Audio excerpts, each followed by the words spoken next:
다섯 번째 질문, 황혼이혼의 위자료 얼마나 받을 수 있나요? 혼인기간이 긴 만큼 위자료가 많이 나와야 할 것 같은 황혼이혼이지만 황혼이혼 위자료는 일반 단기간의 이혼 위자료와 큰 차이는 없습니다. 대략 2천만 원에서 5천만 원 선에서 결정되는 경우가 많은 것 같습니다. 물론 구체적인 사정들을 두루 참작해서 정해지는데요. 위자료에 관해서 허무맹랑하게 황혼이혼은 위자료 많이 받을 수 있다면서 고액을 기대하게 하는 변호사들도 있는데 주의하셔야 합니다.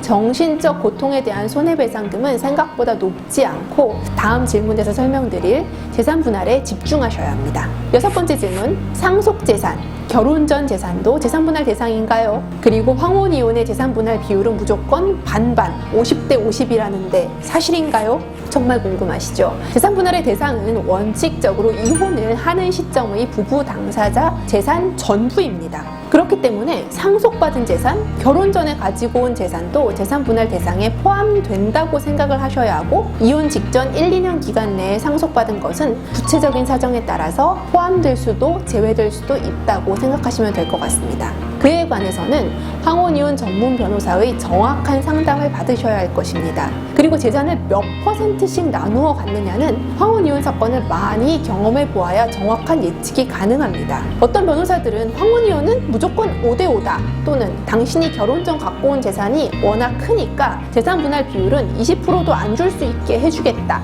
라고 답변을 하곤 합니다.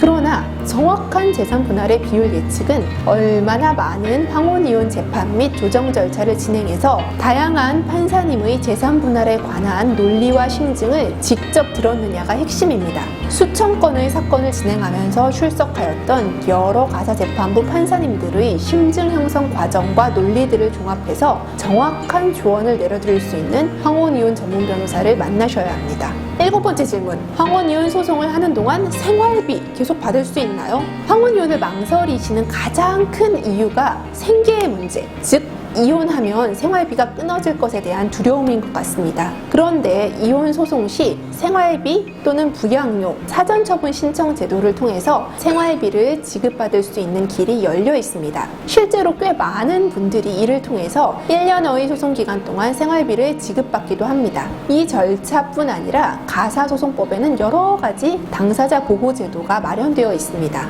경험이 많은 황혼이혼 전문 변호사가 아니면 제도를 활용하지 못하고 당사자를 불편에 처하게 하기도 합니다. 참고로 저희 법무법인 승원에서는 2021년 2월 현재 진행 중인 한 황혼이혼 사건에서 부양료 사전처분 절차를 통해서 350만 원의 부양료 결정을 받은 바 있습니다.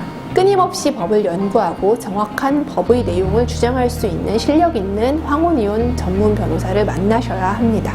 마지막 여덟 번째, 황혼이혼, 배우자를 만나지 않고도, 즉 대면하지 않고도 이혼이 가능한가요? 변호사를 통해서 황혼이혼 전반에 관한 완전한 합의가 도출된다면 만나지 않고 이혼이 가능한 경우도 있습니다. 그렇지만 그러한 경우는 흔치 않고요. 조정기일 등에서 한 번이라도 만나야 하는 경우가 더 일반적입니다. 그런데 수임 단계에서 의뢰인을 유인하고자 배우자를 한 번도 만나지 않고 이혼하게 해드리겠습니다 라고 호언장담하는 변호사들이 있습니다. 의뢰인들을 법원에 출석시키지 않는 것이 의뢰인을 진정으로 위하는 길이 아닙니다. 예를 들면 일방 당사자는 법원에 직접 출석해서 혼인생활 중 있었던 일들에 대해서 자신의 입장을 시시콜콜 이야기를 하는데 그 상대방 당사자는 출석하지 않아서 제대로 된 대응을 하지 못하고 아쉬운 결과로 후회하는 분들도 보았습니다. 의뢰인의 최선의 이익을 위해서 지혜롭고 영리하게 대응할 수 있는 진정한 황혼 이혼 전문 변호사를 선택하시기 바랍니다. 시청해주셔서 감사합니다.